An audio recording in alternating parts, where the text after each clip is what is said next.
تو جو رحمت رمضان میں میرے نبی نے فرمایا اگر میری امت کو پتہ چل جائے کہ رمضان کیا ہے تو یہ تمنا کریں گے کہ کاش سارا سال ہی رمضان ہو۔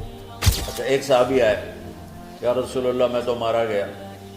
آپ نے کہا کیا ہوا؟ کہا میرا روزہ تھا، میں بیوی کے پاس چلا گیا۔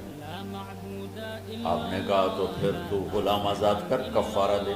کہا جی میں تو خود غریب آدمی ہوں، غلام کہاں سے آزاد خریدنا پڑے؟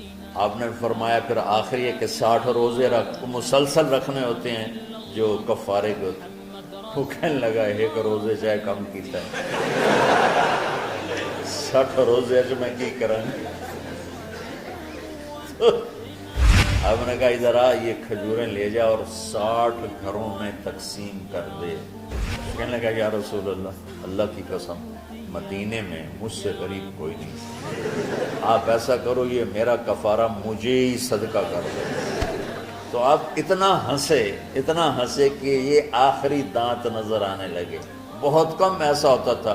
رمضان علم کا مہینہ ہے، سونے کا نہیں ہے، کھانے کا نہیں ہے، سموسے پکوڑے کا نہیں ہے، رمضان علم کا مہینہ۔ یہ رمضان کی سب سے بڑی تیاری، مشکل کام آپ یہ سیکھ لیں۔ صاف کرو، صاف کرو، صاف کرو۔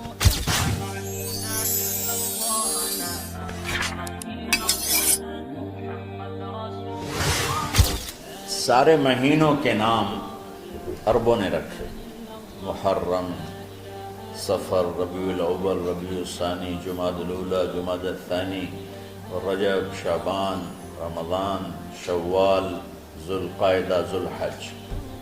اس میں جو رمضان ہے یہ نام اللہ نے رکھا، باقی مہینوں کے نام تو رکھے عربوں نے۔ پھر ان کی زبان پہ اللہ لایا رمضان، چونکہ ابھی تو دنیا بھی نہیں بنی تھی اور اللہ نے قرآن کی تلاوت فرمائی تھی۔ تو اس قرآن میں تھا شہر رمضان الذی انزل فیہ القرآن۔ تو رمضان کا نام اللہ نے پہلے سے چن رکھا تھا، پھر ان سے رکھوا دیا۔ رمضان کہتے ہیں رمض یرمز، جل جانا، جل جانا۔ رمضان کو رمضان کیوں کہتے ہیں؟ اس میں گناہ جل جاتے ہیں۔ مسلمان پہلا روزہ رکھتا ہے اور اس کے گناہ اللہ جلانا شروع کرتا ہے، اس کی بھوک پہ آس کی آگ میں گناہوں کو ڈالتا ہے، جلاتا ہے۔ آخر 29 رمضان یا 30 رمضان آخری رات اللہ تعالیٰ اس کی پچھلے سال کے سارے گناہ معاف فرما دیتا ہے۔ تو اس کو اس سے تشبیہ دی گئی کہ جیسے جلنے سے چیز ختم ہو جاتی ہے، رمضان کے روزے کی بھوک اور پیاس کی تپش سے اللہ تعالیٰ پچھلے سال کے سارے گناہوں کو معاف فرما دیتا ہے۔ تو ہم نے رمضان میں شروع کی کہ یہ رحمتوں کا مہینہ، ہر چیز کی برکت کا مہینہ، ہر شے کی اللہ کی طرف سے فراوانی اس میں ہے، علم کی بھی، ہدایت کی بھی، رزق کی بھی۔ پھر اللہ نے اس مہینے کا نام خود رکھا شہر رمضان، شہر رمضان۔ اس میں شب قدر رکھی، اس میں رات کی ایک نماز۔ اچھا پہلی امتوں پہ روزہ فرض تھا افطاری سے افطاری، افطاری سے افطاری، بہت شدید تھا، 24 گھنٹے کا روزہ۔ بس افطاری کے بعد آنکھ لگ جاتی تو روزہ اگلا شروع ہو جاتا۔ تو ہم پر بھی پہلے ایسے ہی روزہ ہوتا رہا، افطاری سے افطاری۔ تو ابن سرمہ رضی اللہ تعالی عنہ اونٹ چرانے والے تھے، وہ شام کو لوٹے تو بیوی سے پوچھا کوئی افطاری کا سامان ہے؟ انہوں نے کہا ہے تو نہیں، میں کہیں سے لے آتی ہوں۔ وہ گئیں افطاری کا کوئی سامان لینے، ان کو تھوڑی دیر ہو گئی اور ان کی آنکھ لگ گئی، تھکے ہوئے تھے، سورج ڈوب گیا۔ جب وہ آئیں تو ان کا ہائے سرمہ تو ہلاک ہو گیا۔ کیا ہوا؟ کہا اگلا روزہ شروع ہو کیونکہ تیری آنکھ لگ گئی۔ تو انہوں نے کہا چلو کوئی بات نہیں، لیکن ظہر کے وقت بے ہوش ہو گئے۔ ایک روایت میں آتا ہے نماز پڑھنے آئے اور گر گئے، اور ایک میں آتا ہے گھر میں بے ہوش ہوئے۔ تو جو بھی صورتحال تھی اللہ کے نبی کو پتہ چلا۔ کیا ہوا؟ سرمہ کو کہا جی وہ افطاری کر نہیں سکے تو روزہ شروع ہو گیا تو بے ہوش ہو گئے۔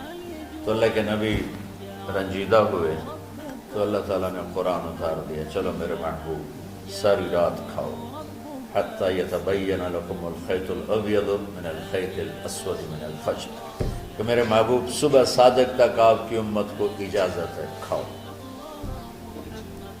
پہلی امتوں پر افطاری سے افطاری، لیکن ان کی نماز تراویح نہیں تھی، تو ہمیں اللہ تعالیٰ نے دیا سحری تک پوری رات۔ اچھا ایک صحابی آئے، یا رسول اللہ میں تو مارا گیا۔ آپ نے کہا کیا ہوا؟ کہا میرا روزہ تھا، میں بیوی کے پاس چلا گیا۔ آپ نے کہا تو پھر تو غلام آزاد کر، کفارہ دے۔ کہا جی میں تو خود غریب آدمی ہوں، غلام کہاں سے آزاد خریدنا پڑے؟ آپ نے کہا 60 مسکینوں کو کھانا کھلا۔ کہ میں آپ مسکین ہیں، میں کینوں کھانا کھلاؤں؟ آپ نے فرمایا پھر آخری ہے کہ 60 روزے مسلسل رکھنے ہوتے ہیں جو کفارے کے ہوتے ہیں۔ وہ کہنے لگا ایک روزے چاہے کم کیتا ہے 60 روزے جو میں کی کروں گی۔ آپ نے فرمایا اچھا ٹھیک ہے بیٹھ جاؤ، بیٹھ گئے۔ تھوڑی دیر ہوئی تو ایک انصاری صحابی کھجوروں کا ٹوکرا لے کر آیا کہ یا رسول اللہ یہ صدقے کی کھجوریں تقسیم فرما دیں۔ تو آپ نے فرمایا بھائی وہ کدھر ہو؟ کہا جی بیٹھا ہوں۔ آپ نے کہا ادھر آ، یہ کھجوریں لے جا اور 60 گھروں میں تقسیم کر دے۔ سبحان اللہ، اللہ نے اس امت کو لاڈ لڈائے ہیں، یہ اللہ کی لاڈلی امت۔ عجیب واقعہ یہ، کہنے لگا یا رسول اللہ اللہ کی قسم مدینے میں مجھ سے غریب کوئی نہیں، آپ ایسا کرو یہ میرا کفارہ مجھے ہی صدقہ کر دو۔ تو آپ اتنا ہنسے کہ یہ آخری دانت نظر آنے لگے۔ بہت کم ایسا ہوتا تھا فَضَحِكَ حَتَّى بَدَتْ نَوَاجِذُهُ، ایسا ہنسنا آپ کبھی کبھی ہنستے تھے کہ آخری دانت پورا منہ کھل جائے، تو آپ اتنا ہنسے کہ آخری دانت تک نظر آنے لگے۔ تو آپ نے کہا اچھا جا لہ جا تیرے واسطے، لیکن یہ صرف تیرے لیے اور کسی کے لیے نہیں۔ تو جب ایسی خیانت ہوئی تو اللہ تعالیٰ نے دوسرا حکم بھی اتار دیا، باشروہن، کہ تمہارے لیے بیوی بھی حلال ہے، کھانا بھی حلال ہے جب تک صبح صادق نہیں ہو جاتی۔ لیکن اللہ نے ہمیں ایک نماز عطا فرما دی جس کو ہم آج صلاۃ التراویح کہتے ہیں۔ میرے نبی کے زمانے میں اسے قیام اللیل کہا جاتا تھا۔ تراویح کا نام کب پڑا اس کا تو مجھے پتہ نہیں، کہیں نہ کہیں لکھا ہوگا، لیکن صحابہ کے دور میں اس نماز کا نام تھا قیام اللیل۔ اس لیے حضرت عائشہ رضی اللہ تعالیٰ عنہ کی روایت ہے جس سے 8 رکعت والے حضرات استدلال کرتے ہیں کہ رمضان اور غیر رمضان میں اس کو امام بخاری نے قیام اللیل کا ہی عنوان دیا ہے، آپ نے 11 رکعت سے زیادہ نماز نہیں پڑھی۔ ایک ضعیف روایت میں ہے کہ آپ نے 3 دن پڑھائی نماز، یہ تو صحیح روایت ہے۔ کتنی رکعت پڑھائی؟ تو ایک ضعیف روایت میں ہے کہ 20 رکعت پڑھائی۔ اچھا ضعیف روایت سے عبادت ثابت نہیں ہو سکتی حکم شرعی۔ تو جب حضرت عمر رضی اللہ تعالیٰ عنہ نے سب کو، میرے نبی کے دور میں 3 دن کے بعد آپ تو آئے نہیں کہ کہیں فرض نہ ہو جائے، تو صحابہ اپنے طور پر قرآن سنتے تھے ٹولیوں میں۔ صدیقی دور میں 2 سال وہ فتنوں میں گزرا، تو اس میں بھی اسی طرح چلا کہ ٹولیوں میں ہوتی تھی۔ حضرت عمر رضی اللہ عنہ کے زمانے میں حکومت مضبوط ہو گئی، طاقتور ہو گئے، تو ابتدائی سالوں میں نہیں، چند سالوں کے بعد اب مسجد میں تشریف لائے تو لوگ اس طرح کوئی 4 ادھر 4 ادھر 5 ادھر 10 ادھر 20 ادھر، کہنے لگے ان کو ایک امام پہ جمع کر دیا جائے تو کتنا اچھا ہوگا۔ تو آپ نے سب کو اکٹھا کیا اور ابی بن کعب رضی اللہ تعالیٰ عنہ کو امام بنایا اور سب کو ایک نماز پہ جمع کر کے 20 رکعت کا حکم عطا فرمایا۔ تو حضرت عمر کا یہ عمل اس حدیث کو مضبوط کر دیتا ہے کہ چونکہ میرے نبی نے کہا علیکم بسنتی و سنت الخلفاء الراشدین من بعدی، کہ میری اور میرے خلفاء راشدین کی سنت پر مضبوطی سے عمل کرنا۔ تو حضرت عمر کا جو 20 رکعت طے کرنا ہے، اگر ان کا اپنا اجتہاد ہے تو بھی ہمارے لیے عمل کے لیے کافی ہے۔ اور اگر ان کو یہ یاد ہے کہ میرے نبی نے 20 پڑھی تھیں تو اور زیادہ اچھی بات ہے، لیکن بہرحال جو 8 پڑھتا ہے ہمارا اس پہ بھی کوئی اعتراض نہیں، کیونکہ وہ بھی حدیث کے ساتھ بات کرتا ہے، اور باقی پوری امت 20 پڑھتی ہے، ان پر بھی اعتراض نہیں۔ میں ایک جگہ سے گزر رہا تھا، نماز کا وقت ہو گیا، اہل حدیث کی مسجد تھی، میں وہاں نماز پڑھنے چلا گیا تو ایک بہت بڑا اشتہار لکھا ہوا تھا، 20 تراویح ثابت کرنے والے کو 5 لاکھ روپے انعام۔ کس قدر بے وقوفی ہے اور کس قدر احمقانہ یہ امت کی باتیں ہیں کہ 20 تراویح، سینکڑوں سال سے امت کا عمل 20 تراویح آ رہا ہے۔ تراویح کا نام جو پڑھا مجھے یوں لگتا ہے کہ اہل مکہ، یعنی اہل مکہ جو تھے نا، وہ 4 تراویح پڑھ کے ایک طواف کرتے تھے، تو وہ آرام کے لیے ہوتا، ترویحہ آرام، تھوڑی دیر کا آرام، تو 4 تراویح کے بعد ایک طواف کرتے تھے، وہ چھوٹا سا طواف 10 منٹ میں ختم ہو جاتا تھا، اور پھر 4 تراویح پڑھتے تھے، پھر طواف کرتے تھے، پھر 4 پڑھتے تھے، پھر طواف کرتے تھے۔ یہ صحابہ کے تھوڑے بعد کے دور کی بات۔ تو مدینے والوں کو پتہ چلا کہ مکے والے تو یہ کرتے ہیں، وہ کہنے لگے اساں کی کریے، انہوں نے کہا اسی 40 تراویح پڑھا، 40 رکعت، وہ 40 رکعت پڑھتے تھے۔ تو نوافل میں کوئی سختی نہیں کہ بھائی 8 سے زیادہ نہیں پڑھنی، بدعت ہو جائے گی، اور 20 پڑھنا بدعت ہے، یہ سب جہالت کی بات ہے۔ اور یہ 8 پڑھ رہے ہیں یہ غلط ہے، یہ بھی حماقت کی بات ہے۔ جو صحیح حدیث سے دلیل پکڑ کے کوئی عمل کرتا ہو تو بھائیو اس سے بحث نہ کیا کرو، مناظرہ نہ کیا کرو، یہ بہت نادانی والی بات۔ آج کل جو یہ ہمارے افطاری کے اوقات ہیں، یہ سورج ڈوبنے کے بھی 2-2.5 منٹ بعد کے ہیں کہ احتیاطاً، ٹھیک ہے چلو احتیاط کر لو، کوئی مسئلہ نہیں، لیکن اصل ہے ادھر چونکہ اب سورج ہمیں نظر ہی نہیں آتا ہے، اس طرح ہم گھرے ہوئے ہیں شہروں میں، دیہاتوں میں بھی اب اس طرح کا ماحول ہے کہ وہ نظر نہیں آتا ہے، تو بہتر کہ ادھر سورج غائب ہو، ادھر لقمہ منہ میں جائے، لیکن یہ تب ہے جب آپ نظر آ رہا ہو۔ اب جب آپ یہاں بیٹھے ہو حسنین میں تو یہاں تو کوئی سورج نظر نہیں آئے گا، یہاں تو مینار ہی نظر آئے گا، تو لہٰذا احتیاط ٹھیک۔ ہمارے اہل حدیث بھائی وہ 2 منٹ پہلے ہم سے افطار کرتے ہیں، وہ بڑی اچھی بات ہے کہ سورج کے غروب ہونے کا جو اصل وقت ہے اس کے ساتھ ہی افطار کرنا۔ اور سحری میں ایک واقعہ سناتا ہوں، آپ سحری کھا رہے تھے، بکرے کی سری پکی ہوئی تھی، تو مولا علی رضی اللہ تعالیٰ عنہ اور رباز بن ساریہ رضی اللہ تعالیٰ عنہ آپ کے ساتھ کھانا کھا رہے تھے، تو حضرت بلال ہے، یا رسول اللہ وقت ختم ہو گیا ہے، میں اذان دینے جا رہا ہوں، آپ برائے مہربانی کھانا پینا بند کریں، اور یہ کہہ کر چلے گئے۔ چھت، ایک انصاری عورت تھی، اس کے گھر کی چھت پہ چڑھ کے اذان دیتے تھے، چڑھنے لگے تو پھر واپس آئے کہ دیکھوں اللہ کے نبی نے کھانا چھوڑ دیا یا نہیں، آ کے دیکھا تو وہ کھا رہے تھے، انہوں نے کہا یا رسول اللہ واللہ لقد اصبحت، یا رسول اللہ اللہ کی قسم سحری کا وقت ختم ہو گیا، صبح ہو گئی، تو آپ نے ہاتھ پیچھے کر لیا، کہہ رہے تیرا بھلا ہو بلال، ابھی وقت باقی تھا، تیرے قسم کھانے پر اللہ نے اس کو پہلے نکال دیا کہ تیری قسم کہیں جھوٹی نہ پڑ جائے۔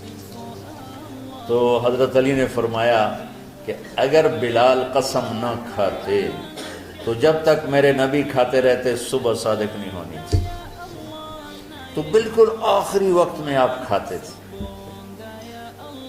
تاکہ کم سے کم وقت امت پہ بھوک کا آئے۔ تو اللہ تعالیٰ آپ کے علم میں برکت دے۔ رمضان علم کا مہینہ ہے، سونے کا نہیں ہے، کھانے کا نہیں ہے، سموسے پکوڑے کا نہیں ہے، رمضان علم کا مہینہ۔ تو اب جب دوبارہ تھوڑا سا موسم ٹھنڈک کی طرف گیا اور رات کچھ تھوڑی لمبی ہونے لگی تو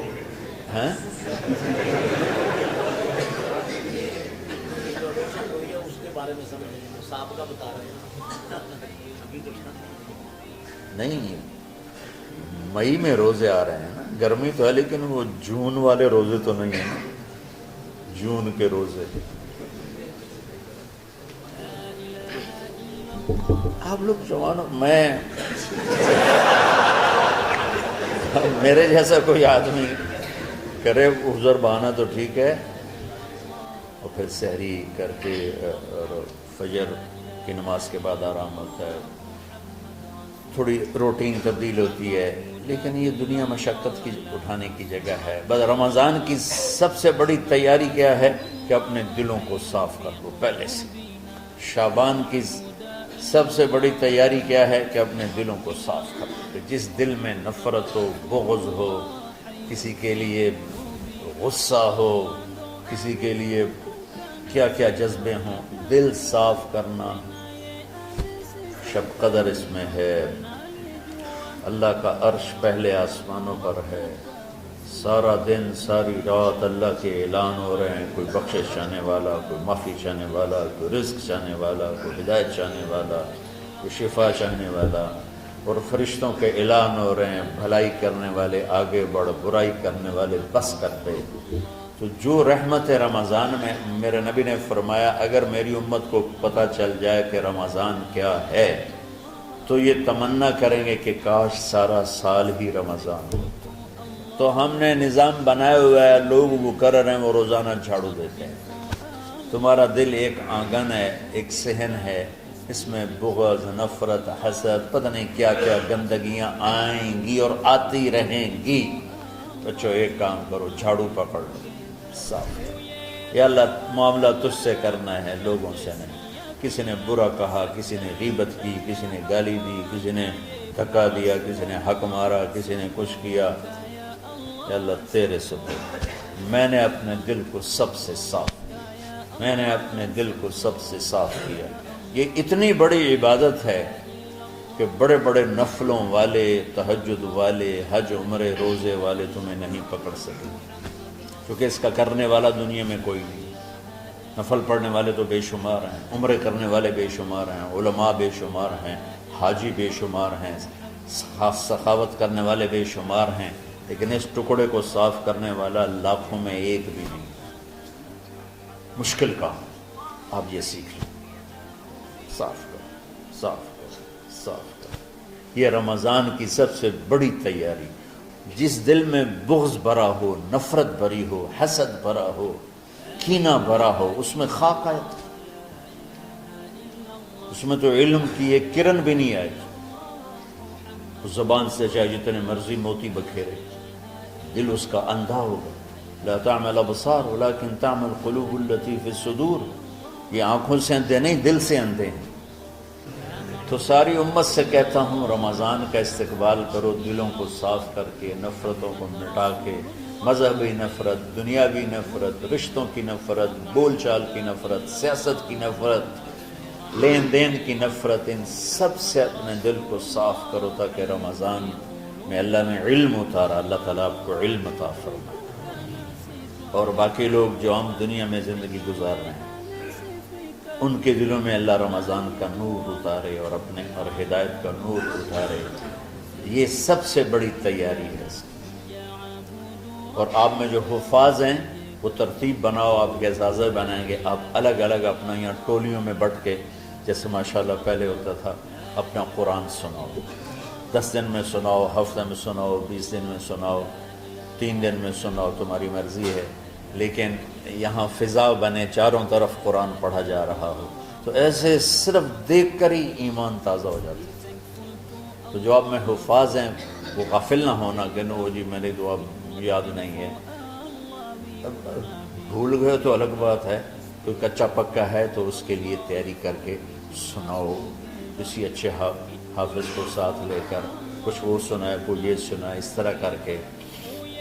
کوئی ضروری نہیں تراویح میں ختم ہو، نفلوں میں اسے کر لو، لیکن حفاظ کوشش کرو کہ قرآن زبان سے ادا ہو جائے. رمضان میں جو قرآن سناتا رہتا ہے اسے ساری زندگی قرآن یاد رہتا ہے. اور کسی سے گلہ ہے، غصہ ہے، ناراضگی ہے، کسی سے بولتے نہیں ہو. ابھی سے شعبان آ چکا ہے، آپ شعبان سے رمضان کی تیاری شروع فرما دیتے تھے.